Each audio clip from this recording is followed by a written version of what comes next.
Los 5 integrantes del Comité del Poder Judicial renunciaron a sus cargos.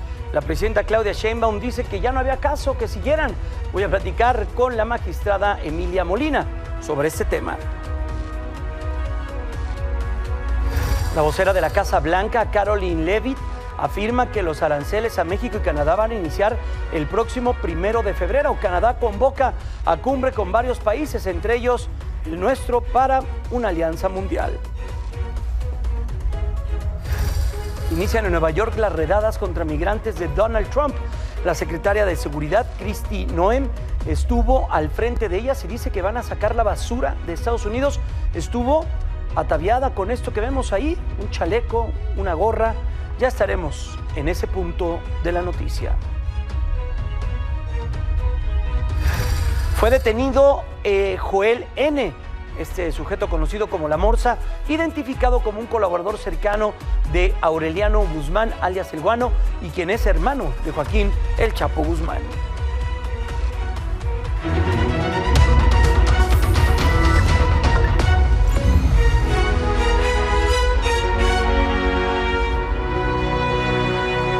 Bienvenido a Milenio Noticias de las 19 horas. Los saluda Jaime Núñez. Gracias por el favor de su atención.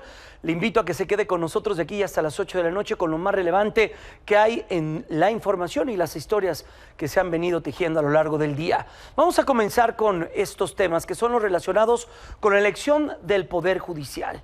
Durante los últimos minutos del lunes, ya le decíamos, los 5 integrantes del Comité de Evaluación del Poder Judicial presentaron su renuncia al cargo.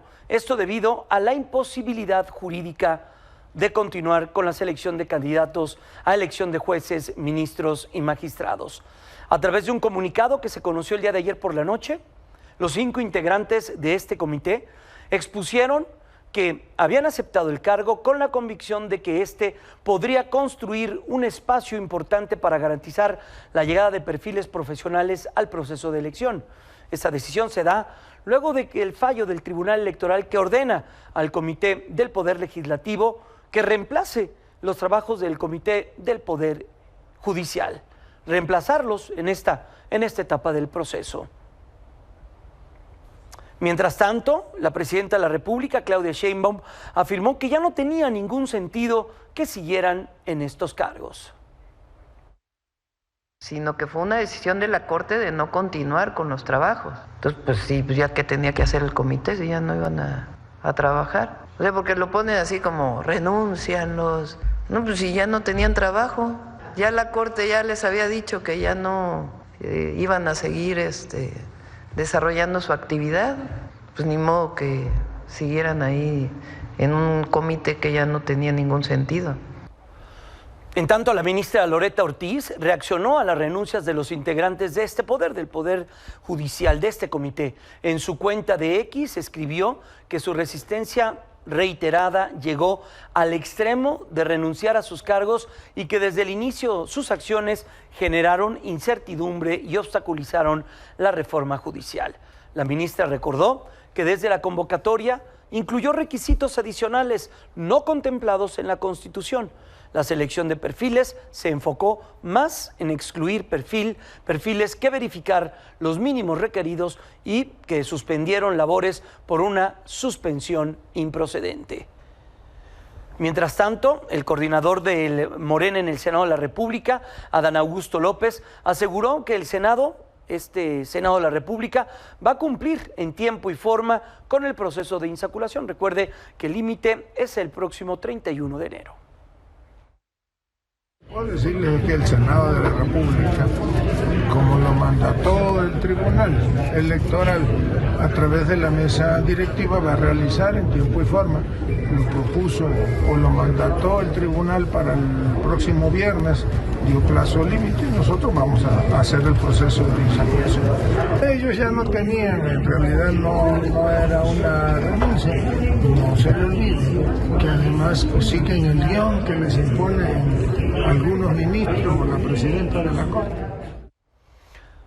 Vamos a platicar de este tema, de lo que ocurrió el día de ayer y de lo que viene para quienes pertenecen a este comité, las renuncias que conocimos el día de ayer. Por eso agradezco que esté con nosotros vía telefónica la magistrada Emilia Molina, ella presidenta de este comité que ayer toma esta decisión. Magistrada, primero, gracias, ¿cómo se encuentra? Muy buenas noches. Buenas noches, gracias. Solo para aclarar, no soy presidenta, solo soy era integrante del comité. El presidente era el magistrado Wilfrido Castañón. Gracias por su aclaración. Sí. Magistrada, ¿qué los lleva a tomar esta decisión?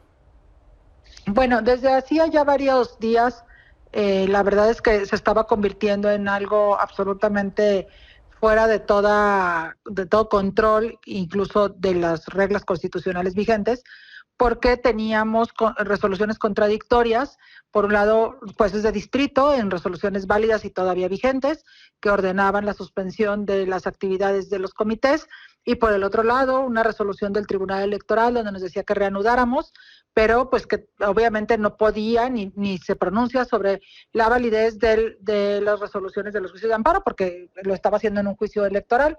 Entonces teníamos resoluciones contradictorias, hicimos la solicitud al Pleno de la Corte, informamos así al Tribunal Electoral que teníamos esta imposibilidad jurídica, porque evidentemente, como ya lo habíamos comentado, acatar una era desacatar otra, y entonces pues en las dos opciones pues serían igualmente ilegales, ¿no? De alguna forma pues estábamos desacatando una resolución, y además en los dos lados nos estaban apercibiendo con multas y con arrestos y demás.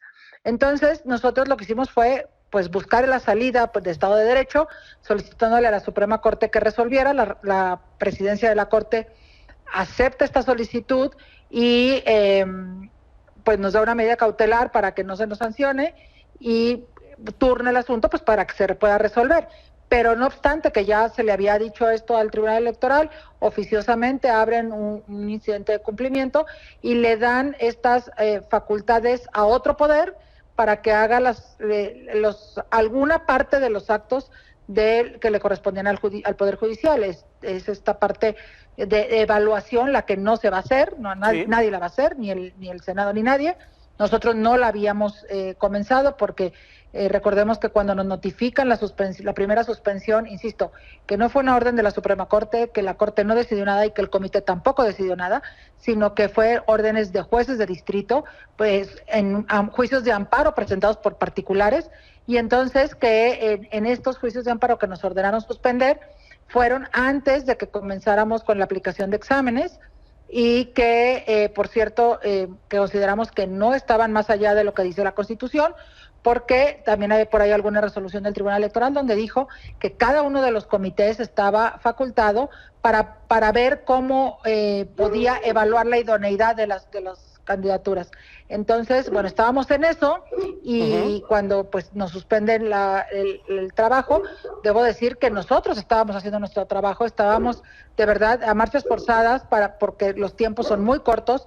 Fuimos el único comité que escrupulosamente cumplió con todos y cada uno de los tiempos que fijó el Senado. El propio Senado no cumplió con las primeros fechas de publicación de listados, etcétera. Entonces, bueno, nosotros sí habíamos cumplido, estábamos trabajando en hacer estos cuestionarios. Cuando nos ordenan suspender, pues suspendimos en acatamiento de una orden judicial, y ya lo último era que estábamos también ahora en medio de una batalla, por decirlo así, entre el Tribunal Electoral, que decía no me importa si la Corte va o no va a resolver, y la Corte que tenía que resolver. Y la verdad es que además de ser inviable absolutamente nuestro trabajo, ya no servía de nada. Estábamos ya en una posición que, lejos de abonar a lo que nosotros teníamos como esperanza, y por eso habíamos aceptado estar en el comité, de abonar a una idea de, a pesar de la reforma constitucional que tiene estos enormes fallas y cero requisitos de verdad de perfiles idóneos para ser persona juzgadora, pues que podíamos buscar mecanismos dentro de este orden constitucional que llevaran a tener mejores jueces y jueces. Claro. Eso es por lo que nosotros queríamos estar ahí, pero ya era inviable eso, pero además estábamos ya en una posición donde, lejos de abonar a que la sociedad confiara en que se podía hacer mejor, estábamos justo en medio de una batalla que estaba abonando a lo contrario y que la sociedad se estaba polarizando más, claro, que la sociedad estaba desconfiando más.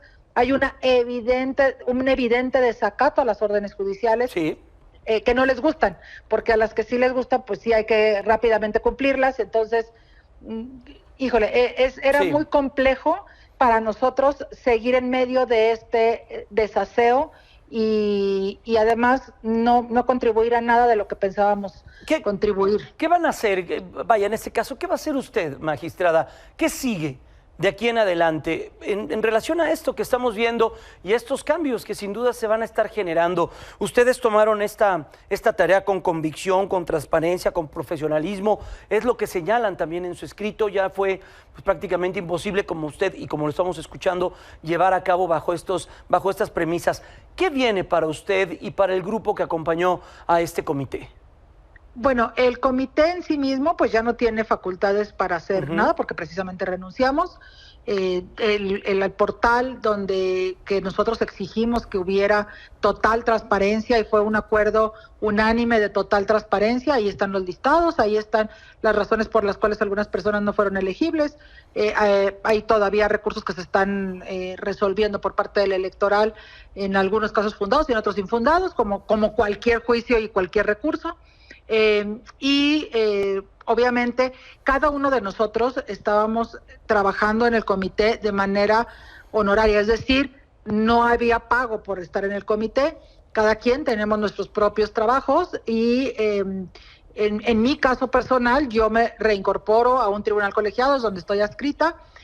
Yo en la primera tómbola salí para 2027, no llegaré seguramente a esa fecha, por supuesto, pero hoy por hoy lo que les puedo decir es que yo mañana estaré ya en funciones en el tribunal al que estoy adscrita, a menos que el Consejo de la Judicatura me informe cualquier otro cambio, pero en principio yo me reincorporo a mis actividades jurisdiccionales y pues seguiré trabajando como lo había hecho hasta el momento en que me retire totalmente del Poder Judicial de la Federación, después de casi 30 años, pero pues buscaré otros espacios en donde pueda esta vocación que tenemos las personas, la gran mayoría de las personas que estamos en el Poder Judicial de la Federación, sí, de defender los derechos humanos, pues hacerlo desde otra trinchera. Pues, magistrada María Emilia Molina, integrante de este comité, siempre agradecido por todos los espacios, por su tiempo y por la manera tan clara en la cual se expresaba y nos llevaba también de la mano en temas que sin duda en ocasiones son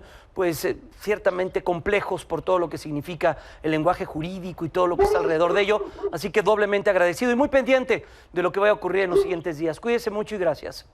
Al contrario, muchas gracias por los espacios y seguiré a la orden, esté en funciones de magistrada o no, siempre estará a la orden para lo que se pueda hacer abonando a la información para la sociedad. Muchas gracias de verdad por todos los espacios. Al debate público que es tan necesario. Magistrada, cuídese mucho y gracias. Muy buenas noches. En temas que tienen que ver con la relación trilateral México, Estados Unidos y Canadá, esta declaración nuevamente pone sobre la mesa pues lo que está pendiendo en torno a las economías mexicanas y canadienses. Y digo también de estas dos por mencionar lo que se señaló, pero también dado los señalamientos y las estrategias del propio Donald Trump, las acciones proteccionistas que el propio inquilino de la Casa Blanca estará imprimiendo dentro de su política económica. Vea lo que dijo hoy la portavoz Caroline Leavitt sobre el tema que tiene que ver con aranceles. México, Canadá. Habló de otros países, habló de otras políticas, pero lo señaló de la siguiente manera. No hay que olvidarnos que la fecha que se dijo es el 1 de febrero. And he said that the February 1st date for Canada and Mexico still holds. The president has said that he is very much still considering that for February 1st. So when the president talked about that in his speech yesterday, that actually wasn't a new announcement. That was within a presidential memorandum that he signed in one of the first days here in the White House on his America First trade agenda. Bueno, el 1 de febrero es el sábado. En pocos días ya estaremos viendo qué es lo que va a ocurrir en ese sentido. En una acción para responder a los aranceles de Donald Trump, la ministra de Exteriores de Canadá, Melanie Joly, propuso una cumbre internacional entre México, Dinamarca, Panamá, la Unión Europea y el propio país del Maple, Canadá, para formar una alianza internacional que fortalezca estas relaciones entre los países y también formen una estrategia para que respondan a las decisiones unilaterales que está tomando el gobierno norteamericano. Ya veremos qué respuesta se tiene desde México. Matthew Martin, economista de la consultora Oxford Economics, alertó a México y también a Canadá, ya que dijo que Donald Trump está listo para someterlos, como lo hizo con Colombia, con los aranceles de hasta el 25%. El experto señala que para ambas naciones el riesgo es mayor. Recordemos que el presidente Trump ha insistido en poner aranceles para los dos países si no se frena el tráfico del fentanilo y la migración ilegal. Además, la calificadora Moody's ha señalado que los aranceles podrían afectar el perfil crediticio, particularmente de México. Y en este sentido, se ha dicho mucho. Hemos escuchado lo que ha dicho el gobierno de Donald Trump, pero ¿qué dicen las empresas? ¿Qué es lo que señalan en sus ponencias, en sus planes, en lo que puede venir a futuro? Hay incertidumbre ciertamente generada por esta propuesta arancelaria. La empresa, por ejemplo, General Motors, se dice que está analizando llevar parte de su producción automotriz a Estados Unidos. Ana Cari Martínez, coeditora de negocios, tienes esta información y también hay que tomarlo con un granito de sal, querida Ana Cari. Los empresarios de Estados Unidos tampoco se pueden pelear con el presidente Trump. Tienen que hacer un guiño ante ellos. Por eso hay que ver qué es lo que ocurre en ese sentido. ¿Cómo estás, Ana Cari? Muy buenas noches. Muy buenas noches, Jaime, te saludo con muchísimo gusto y sí, después de este anuncio de la portavoz de la Casa Blanca sobre este panorama arancelario que ya tan pronto como este sábado veremos si se convierte en una realidad, las empresas estadounidenses, las armadoras que son las que tendrán uno de los principales impactos negativos de estos aranceles, ya han salido a hablar sobre esto y lo que comenta General Motors es que más que analizar es que ya tienen diferentes escenarios de lo que pueden hacer para minimizar el impacto en su producción y en sus costos. Mari Barra, directora ejecutiva de la armadora, indicó que analizan diversos escenarios y uno de ellos es la posibilidad de trasladar parte de su producción de México hacia Estados Unidos y ojo, también puede este plan incluir a la producción de Canadá. Afirmó que Estados Unidos tiene la capacidad suficiente para absorber parte de la producción mexicana, que es principalmente de camionetas. Sin embargo, advirtió que eso se trata de una serie de jugadas, una serie de posibilidades que se pueden dar con la intención de minimizar el impacto de la imposición de estos aranceles. Y es que hoy la compañía presentó sus resultados trimestrales para el último tramo de 2024 y la verdad es que no les fue muy bien, pues registró una pérdida de casi 3,000 millones de dólares, que se compara con la ganancia de 2,100 millones reportada en el mismo periodo de 2023, mientras que los ingresos aumentaron 11% al sumar 47,700 millones de dólares, lo que Mari Barra calificó como un año sobresaliente. La directora ejecutiva reveló también su visión sobre lo que ella ve en las intenciones de Donald Trump y asegura que el presidente quiere utilizar las políticas y las regulaciones de una manera que fortalezcan y no que perjudiquen a los fabricantes nacionales, como es el caso de General Motors, y es por ello que también la armadora pues busca diferentes escenarios, como bien mencionabas, pues para no pelearse con el gobierno de Estados Unidos y para seguir manteniéndose rentables. Sin embargo, entre que si son peras o manzanas, de aquí en lo que llegamos al sábado y se define la situación arancelaria de México, General Motors ya se prepara para mitigar todo el impacto que puede tener esta medida en toda su cadena de suministro, su red logística y las plantas de ensamblado, como te digo, para no trasladar estos efectos arancelarios tanto en los costos para ellos como trasladarlos hacia los costos hacia los clientes. Así que todavía queda mucho que decir, este solo es un ejemplo, solo General Motors, pero como este hay muchas otras empresas que tendrán que analizar los diferentes escenarios para salir bien librados de este posible plan arancelario, Jaime. Qué complejidad, ¿eh? Qué complejidad, Ana Cari. Ya veremos si esto es solamente un guiño al gobierno de Donald Trump o en verdad es parte seria de su plan de negocios de esta y de otras empresas que seguramente arrastrando el lápiz están viendo qué les conviene más, si quedarse en México o regresar o cambiar parte de sus producciones para no pelearse con el inquilino de la Casa Blanca. Ya veremos qué ocurre en ese sentido, Cari. Seguramente tú nos lo estarás contando aquí en este tu espacio.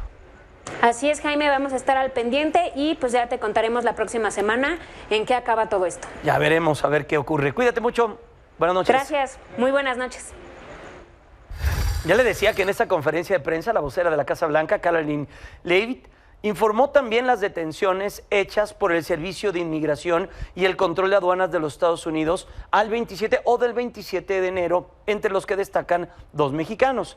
De acuerdo con estas cifras oficiales del ICE, ayer se realizaron 968 arrestos y 869 fueron presentados para deportación. Ahí lo vemos en pantalla. 969 fueron detenidos y de estos 969 prácticamente pues una cantidad muy importante fueron detenidos y presentados ante las autoridades para una deportación. Uno de los detenidos fue Fernando Hernández Martínez. Esta persona fue arrestada por cargos de abuso sexual infantil. El otro fue José Guadalupe Garza. Este fue arrestado por agresión agravada por arma mortal. La funcionaria remarcó la importancia de la política migratoria del presidente Trump. The president has also said 2 things can be true at the same time. We want to deport illegal criminals, illegal immigrants from this country, but the president has said that, of course, the illegal criminal drug dealers, the rapists, the murderers, the individuals who have committed heinous acts on the interior of our country and who have terrorized law-abiding American citizens, absolutely, those should be the priority of ICE, but that doesn't mean that the other illegal criminals who entered our nation's borders are off the table. Este martes comenzaron en Nueva York las primeras redadas migrantes. Una de ellas fue encabezada, vean nada más la imagen, por la nueva secretaria de Seguridad, la mismísima Kristi Noem. Vamos directamente con Arturo Ángel. Arturo, primero, la imagen de esta funcionaria con chaleco, con la gorra y con la declaración que señala al referirse a las personas que estaban deteniendo. Arturo, qué gusto saludarte, ¿cómo te encuentras? Muy buenas noches.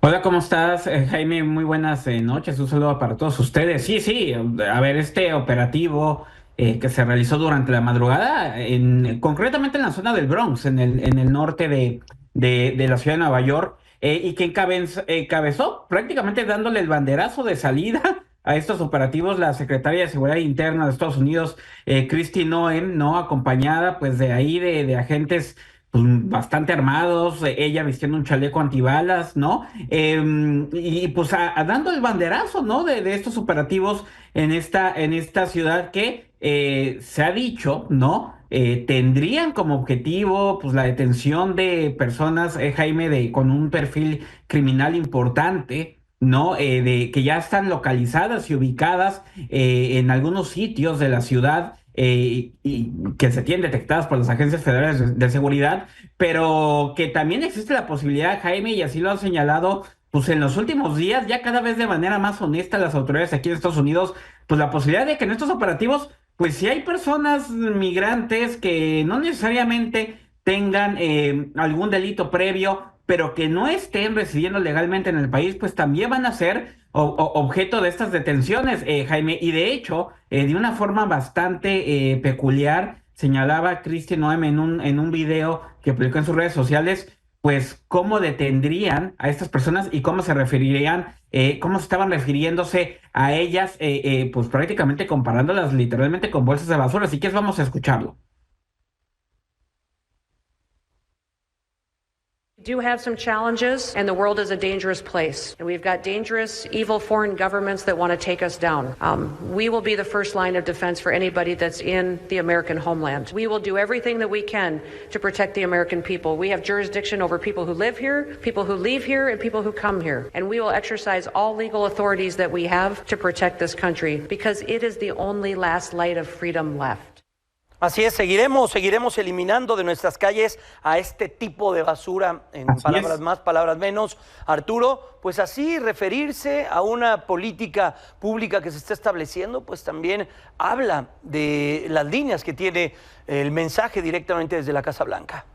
Así es, ahora hay que referir, Jaime, que en estos operativos que hubo en la madrugada, que por el momento aquí en Nueva York fueron muy dirigidos a 2 o 3 personas, ¿no? Se informó de la detención de Anderson Zambrano Pacheco, un chico de 25 años que, de acuerdo con lo que han señalado las autoridades aquí en Estados Unidos, pertenecería a este grupo delictivo, Jaime, denominado Tren de Aragua, que el Milenio ya se le ha dado también bastante seguimiento sobre su expansión, no solamente en México, sino también en Estados Unidos, ¿no? Se ha convertido este grupo del Tren de Aragua una banda criminal que desde los Estados Unidos es definida como un grupo bien organizado dedicado al tráfico de personas, de armas, de drogas, ¿no? Un grupo de origen venezolano y que potencialmente, Jaime, podría ser designado también como organización terrorista junto con los cárteles mexicanos que sean definidos en los próximos días. Y supuestamente este chico, Anderson Zambrano, es un integrante de este grupo delictivo. El año pasado se había difundido aquí en los Estados Unidos un video, por ejemplo,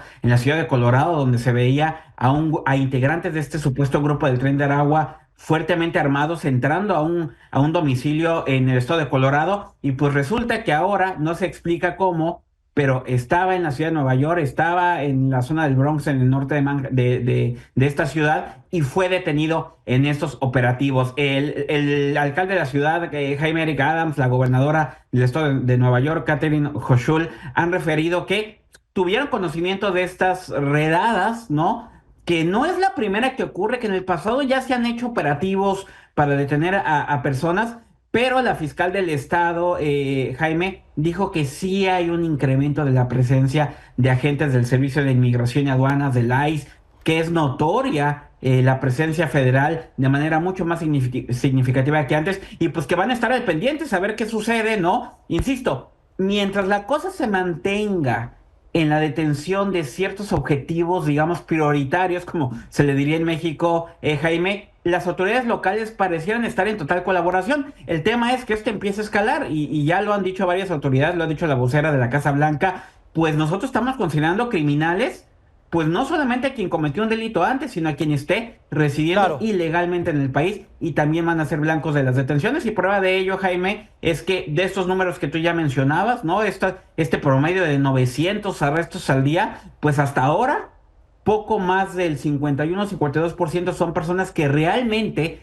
tenían registro de delitos previos, pero el resto no había ninguno cometido otro delito aquí en los Estados Unidos, que está residiendo ilegalmente en el país, y bueno, esos también serán deportados. Entonces vamos a ver si estas redadas comienzan a escalar y si comienzan en estas ciudades consideradas santuario, Jaime, como Chicago, como Nueva York, si empezamos a ver operativos que no solamente se limiten a esto, a detener a una o dos personas, sino a grupos mucho más grandes de inmigrantes. Pues ya, ¿no? Atentos a lo que ocurra, sin duda, Arturo. Tenemos pocos días con la presidencia de Donald Trump. Ya veremos si esto es la característica principal o si también comienza un poco a tener algún cambio en esta estrategia. Sin duda estaremos muy pendientes al respecto. Arturo, cuídate mucho. Gracias por este enlace. Fuerte abrazo hasta Nueva York. Saludos desde acá. Buenas noches. Que estés muy bien. Y mire, este martes vence el ultimátum del Instituto Nacional de Migración para las personas migrantes que vivan bajo el puente de libramiento ahí en Tuxtla Gutiérrez, en Chiapas, que lo desalojen y que desalojen esta área. Vamos directamente contigo, Jonathan González. Has estado muy cerca de este caso, de las caravanas y de la dinámica que tiene el sureste del país. Jonathan, muy buenas noches.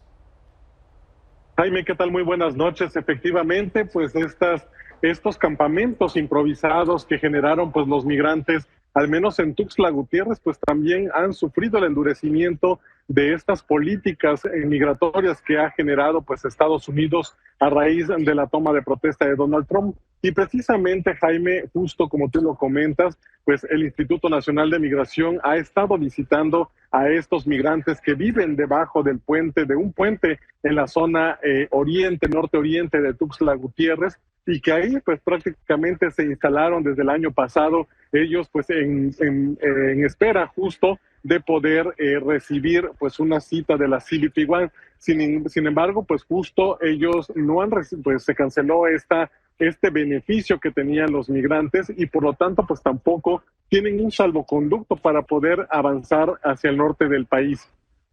Jaime, pues ellos han manifestado que justo hoy, martes, pues se vence el ultimátum que lanzaron las autoridades. Muchos de ellos pues ya se han tenido que mover de este lugar para poder arrendar y ver de qué forma pues salir adelante. Sin embargo, pues otros no tienen el recurso suficiente para poder ir a rentar estas casas, que en este caso se duplican muchas veces los costos y esto se vuelve pues cada vez más caro. Sin embargo, algo muy importante que destacar, Jaime, es que este campamento que se instaló en un espacio público de la ciudad de Tuxtla Gutiérrez, pues se convirtió en el hogar de cientos de personas quienes por el día salían a trabajar o salen a trabajar y por la noche se reunían con sus familias para poder pues seguir sobrellevando esta travesía, estas carencias que llevan los migrantes en su travesía por llegar hacia los Estados Unidos. Sin embargo, hasta el momento, Jaime, son escasas las casas de campaña, unas 10 estaremos hablando, las que aún permanecen. El día de hoy se esperaba la visita por la tarde-noche del Instituto Nacional de Migración, sin embargo, hasta el momento pues no llegaron, pero los migrantes ya se están previendo pues esta situación para no ser desalojados de una forma agresiva. Si te parece, vamos a ver y escuchar lo que nos contaron estas dos mujeres que pues permanecían en este campamento. Se nos ha dicho, o sea, primero nos decía que teníamos que salir de aquí porque esto es público, porque esto es de ustedes. Y entendíamos la razón, pero nos quedábamos aquí por la excusa de que teníamos que llegar a Estados Unidos con la cita porque no iba a salir pronto. No salió la cita y así que pues vino otra vez y dijeron, bueno, la excusa que ustedes estaban aquí era por la cita. Ya se canceló todo, ya no hay nada que hacer. Vaya escenario, Jonathan. Una pena porque hay niños, hay mujeres, hay gente pues en condición vulnerable que están pasando o padeciendo esta situación muy, muy adversa. Jonathan, atentos a lo que ocurra allá en el sureste del país. Cuídate mucho. Fuerte abrazo.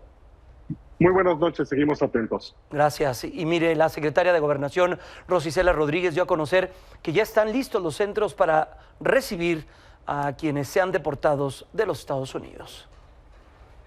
Es importante que todas las personas que vienen de Estados Unidos tengan su carta de repatriación, que es la llave precisamente para acceder a estos servicios y programas. También se está entregando, porque ya iniciamos, una transferencia monetaria de 2,000 pesos a todas las personas repatriadas para cubrir sus gastos en el traslado hacia sus comunidades.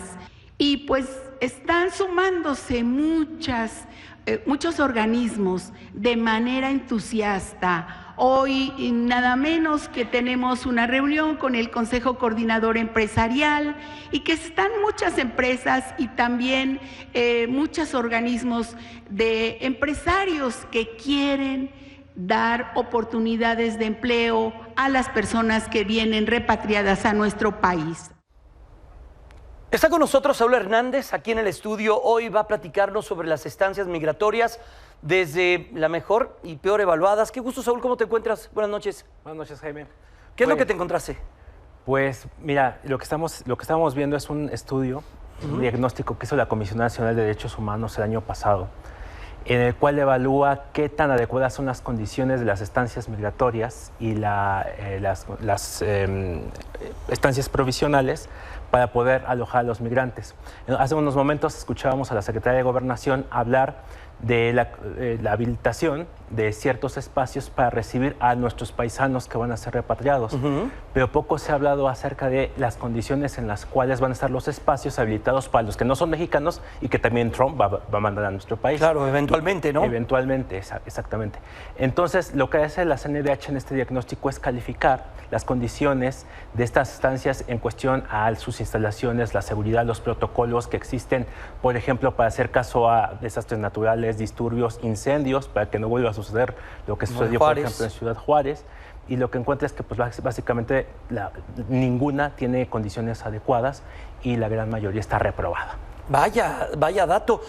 Una comisión de los derechos humanos, pues poco escuchada o poco mencionada en estos días porque está muy callada, ¿no? Sí, está muy callada. De hecho, este diagnóstico no es ni siquiera Ni siquiera reciente, entonces. Se hizo hace algunos meses. Imagínate. Tampoco es un diagnóstico viejo. O sea, la situación no ha cambiado actualmente. De hecho, las organizaciones civiles que tienen acceso a estos espacios, pues me confirmaron que la situación sigue igual, sin cambios. Básicamente, pues, lo que nos dice es que son instalaciones que se asemejan a cárceles. Habla de barrotes, de rejas, de candados, de plagas de chinches, piojos, pulgas en las sábanas de las camas, instalaciones sin sanitarios o con sanitarios adentro de los dormitorios, sin comedores. Entonces la gente a veces tiene que comer en los propios dormitorios, donde también tiene junto a ellos el baño, en condiciones de hacinamiento, sin extintores, bueno, en fin. Bueno, ni qué decir cuando separar poblaciones, ¿no? Mujeres, sí, claro. Hombres, niños, mujeres, personas hombres, vulnerables, niños. Adultos mayores, vaya. Sí. Qué no cosa. existe nada de eso.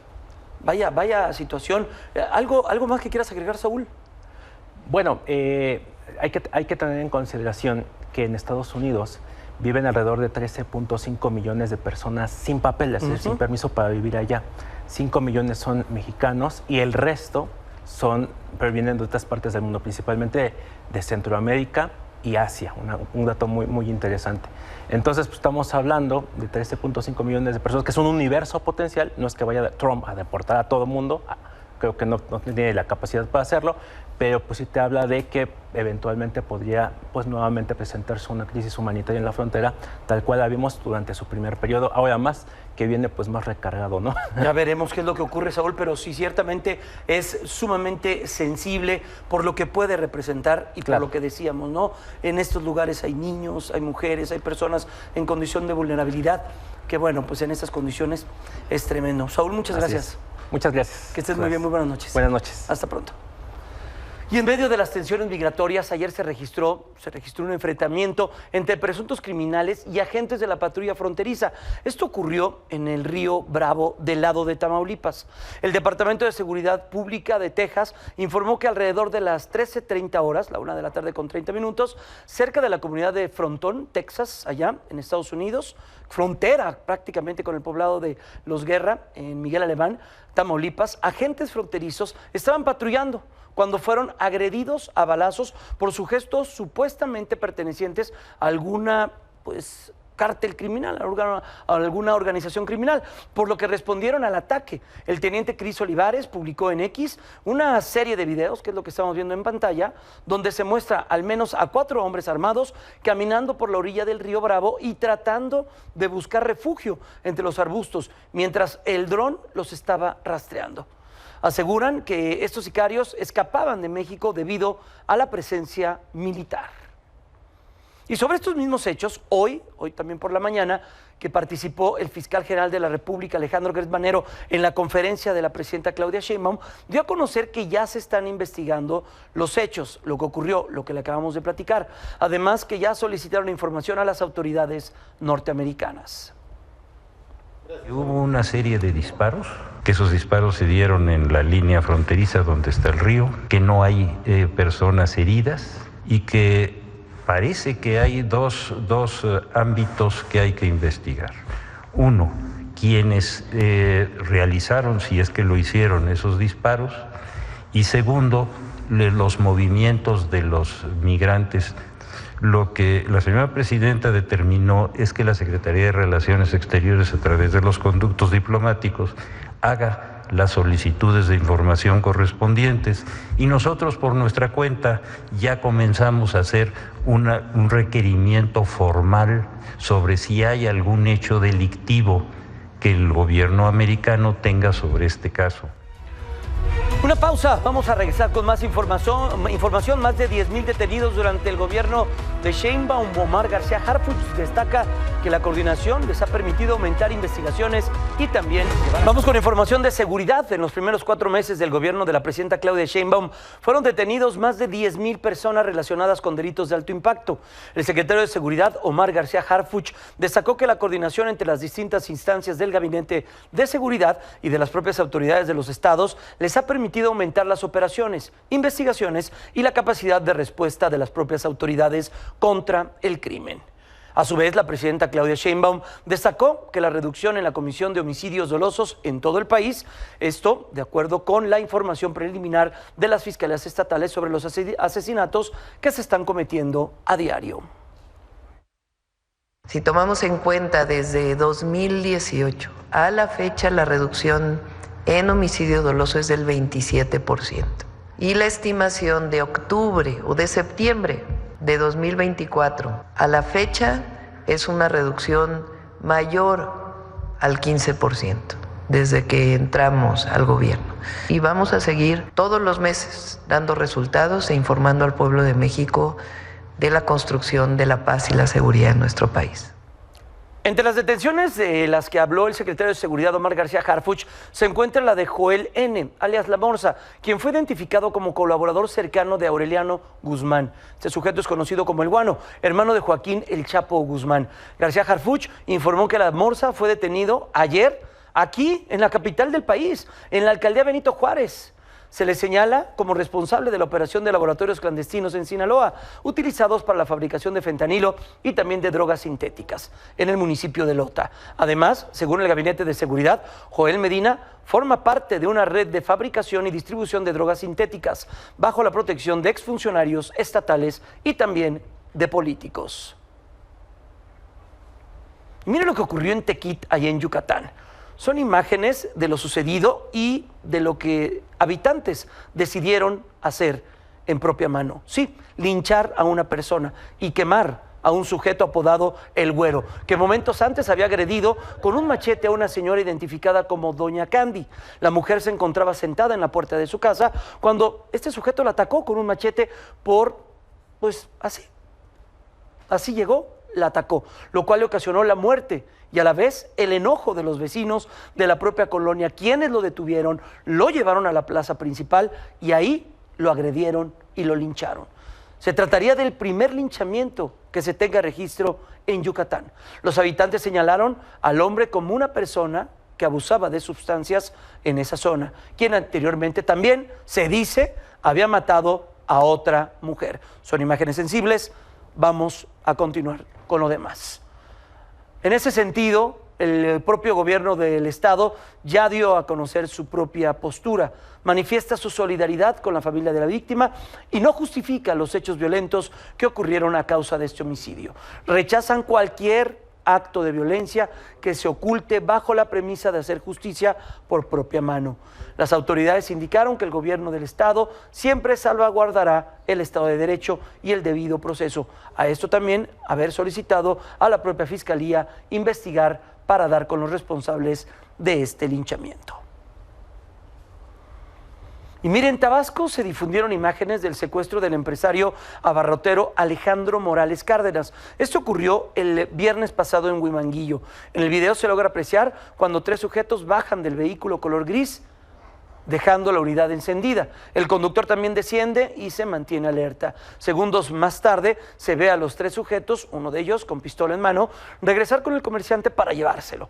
En otras cámaras, cerca de retenes de la policía municipal, se logra observar que pasa el vehículo con dirección al estado de Chiapas. Hasta el momento se desconoce el paradero del empresario, si se ha solicitado rescate o bien si ya se investiga este caso.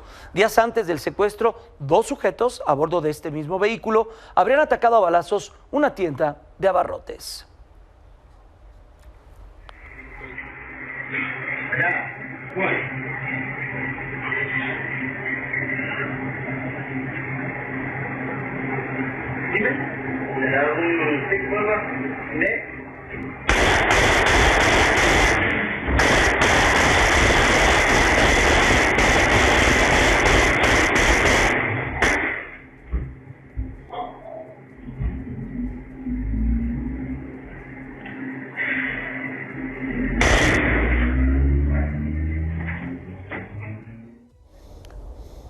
Dígame, ¿qué pueden robarle a esas personas en esa tienda? Y mire, también ahí en Tabasco, la Fiscalía General del Estado logró la detención de uno de los presuntos implicados en el asesinato del periodista y catedrático Alejandro Gallegos León, cuyo cuerpo fue localizado, ya le comentábamos, luego de desaparecer el pasado 24 de enero. Gallegos era el director del portal digital La Voz del Pueblo y a la vez daba clases en la Universidad Alfa y Omega en Villahermosa. La captura fue dada a conocer esta tarde por el propio gobernador de la entidad, Javier May Rodríguez. Esto lo hizo a través de su cuenta de X, donde señala que esta detención es pues parte de que su gobierno, el mensaje claro de que no habrá impunidad.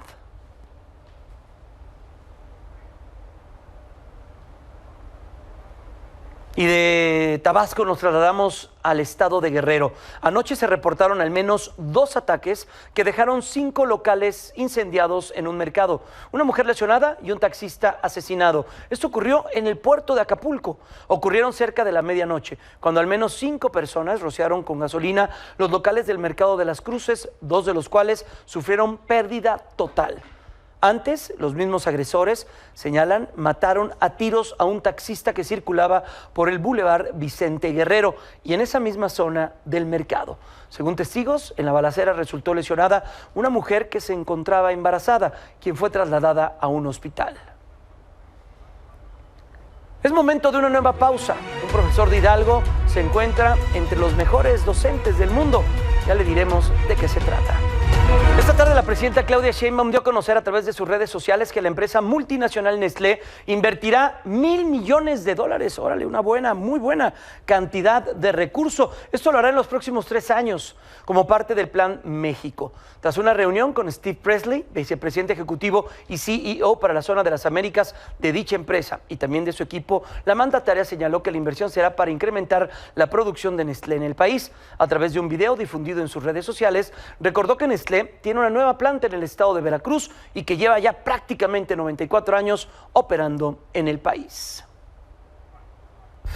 Ya le decíamos esta historia, la de Jesús Castañeda, un profesor del estado de Hidalgo que ha sido nominado como uno de los mejores 50 maestros de todo el planeta. Ese premio es considerado como el Nobel de la Educación. Wendy Salazar tiene esta muy necesaria historia. Y de hecho este es un muy buen libro, el libro de Paradigmas en Psicología de la Educación de Gerardo Rojas. Este parece un profesor cualquiera, pero no lo es. Jesús Castañeda Rivera puso en alto el nombre de México al ser nominado como uno de los 50 mejores maestros del mundo por el GEMS Educación Global Teacher Prize, premio considerado el Nobel de la Educación. Yo he tenido la oportunidad de formarme como matemático, también como profesor de matemáticas, y he vivido ampliamente estas 2 facetas. En el campo de las matemáticas, sin embargo, en los últimos años mi trabajo se ha centrado más en la enseñanza de las matemáticas. Además de ser licenciado en Ciencias Físico-Matemáticas por la Universidad Michoacana, es maestro y doctor en Educación. Actualmente da clases en la Escuela Normal de las Huastecas en Huejutla de Reyes Hidalgo, institución que lo nominó. Creo que es el trabajo que el maestro ha estado haciendo, no solamente en esta institución, sino a nivel nacional, con sus publicaciones, con la investigación que lleva, el trabajo que ha ido realizando, las aportaciones que ha dado a la sociedad, yo creo que, y a la educación, no solamente a nivel local, estatal, nacional, él ha tocado ya lo internacional. Jesús se esforzó para derrumbar el mito de que las matemáticas son difíciles. Y esto se debe en gran medida no por las matemáticas mismas, sino por las propias experiencias que han vivido los estudiantes, porque a veces las maestras y los maestros hacemos una mala práctica en la enseñanza de las matemáticas. Una de las herramientas con la que ayuda a sus alumnos es el programa PET de la Universidad de Colorado. La primera es que es ampliamente atractivo para los estudiantes porque es simple, es una simulación donde ellos pueden interactuar a través de su celular, a través de una computadora, ¿sí? A través de una tableta, pero más aún, no requiere internet. Este es un ejemplo de cómo la innovación, el diseño de software, pues nos ayuda de alguna manera a resolver este problema de la infraestructura de conectividad a la que nosotros enfrentamos en el país. Él y la maestra Maite Guadalupe González Reina, quien da clases de preescolar en Agua Prieta, Sonora, son los únicos 2 mexicanos nominados en la lista de los 50 mejores maestros del mundo de este año, entre más de 5,000 docentes de 89 países. El Global Teacher Prize es otorgado por la Fundación Barkey, cuyo objetivo es mejorar la educación a nivel global. El ganador será elegido en febrero próximo en Dubái. Además de una medalla, recibirá $1 millón. Con información de Wendy Salazar, Milenio Noticias.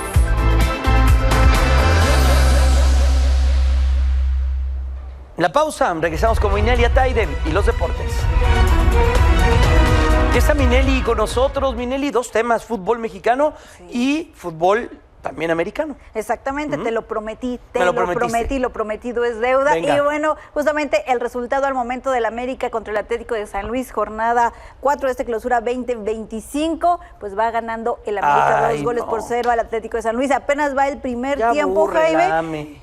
Los 2 goles de Víctor Dávila y caray, o sea, con todo lo que estamos viendo del América se enfila al tetracampeonato. Yo no quiero alarmar a los antiamericanistas, pero imagínate, vas a alarmar, los 2 primeros con un equipo sub-23, ¿no? El primero lo ganan, el segundo lo empatan, después le ganan a Santos y ahorita le están ganando. Y le ganan justamente contundentemente a Santos, sí, 4-1, me parece, 4-1 ¿no? le ganó exactamente. Así es que este América pues pinta Pues para es un tetracampeón. América de época. No podemos decir que no es favorito, porque el torneo pasado lo vimos, ¿no? Pues El torneo pasado vimos que inició muy mal, se repuso y justamente pues consigue el campeonato. Así la situación con el América. A ver qué pasa, mi querida A Minelli. ver qué pasa, vamos a esperar y ya les estaremos dando el resultado, por supuesto, 23-30. No nos amargues la noche, por favor. Para que se vayan a dormir, no sé si con una sonrisa, con un disgusto. Y bueno, Jaime, hablemos ahora sí del Super Bowl porque se miden justamente los Jefes de Kansas City frente a los Eagles. Es la revancha, ¿no? Lo decíamos, del Super Bowl del 2022, donde los Jefes, recordemos, remontaron 38-35. A ver, ¿qué deben hacer los Jefes? Por supuesto, frenar a Jalen Hurts, contener a Saquon Barkley y superar a la mejor defensiva de la NFL, justamente que han sido los Eagles. Pero si hablamos, Jaime, de quarterbacks, pues la experiencia de Patrick Mahomes puede pesar en el duelo. Es sin duda una amenaza terrestre. En el reciente, de hecho, campeonato de conferencia, recordemos que anotó 2 touchdowns por tierra, ¿no? Justamente hablando de esa amenaza terrestre. Y en los 4 Super Bowls que ha aparecido justamente Mahomes, porque recordemos que los Jefes han tenido pues ya cuatro Super Bowls en los últimos 5 años. Hay que remarcar también esa cifra y sobre todo, pues al final de cuentas, todo lo que está haciendo esta era de los Jefes de Kansas City, pues bueno, tiene una efectividad del 61% al lanzar, lo que se ha traducido en 106 yardas y 5 touchdowns a cambio de 4 intercepciones. La verdad es que las apuestas obviamente van hacia los Jefes de Kansas City, hacia los Chiefs, ¿no? Hay que mencionarlo también de esa manera. Así es que si tú le apuestas a los Eagles, seguramente por ahí, si llegan a ganar, Oye, habrá una muy buena bolsa. Y la polémica de los árbitros, no, ¿verdad? O sea, porque quieren ensuciar un poco el triunfo y el camino de una franquicia ganadora como son los Jefes, ¿no? Justamente, yo coincido contigo en ese sentido, ¿no? Me parece que es un poquito más ensuciar toda esa parte y toda esa era que está marcando en este momento los Jefes de Kansas City. Pero ya tendremos tiempo en estos días para platicar, porque también lo que ha hecho Saquon Barkley es extraordinario, ¿no? Tenemos mucho que contar. Gracias, Minelli. Muy buena noche. Te vemos y te escuchamos más adelante. Quédense con Pedro Gamboa mañana aquí nosotros a las 7 de la noche.